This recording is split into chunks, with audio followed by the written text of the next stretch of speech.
చివ్వమనేటంత చల్లగా ఉండే పావులు చుట్టుకొని ఉంటాయి. ఇంకా ఈశ్వర ఇది చాలదు మీకు, చందనం సర్వగాత్రే, ఒళ్ళంతా చల్లటి చందనం పూసుకుంటావు, ఎంత చలి, ఇది చాలలేదు నీకు ఇన్ని కడవలతో తెల్లవారుజామున అభిషేకమా ఎందుకే మహానుభావ, నీకు చలి ఇట్లా.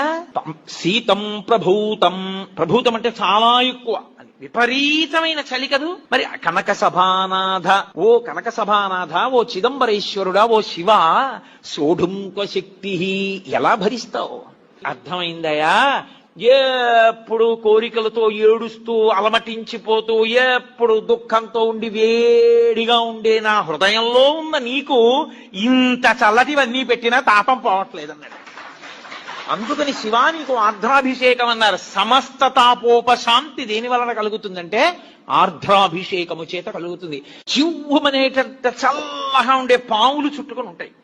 ఇంకా ఈశ్వర ఇది చాలదు మీకు, చందనం సర్వగా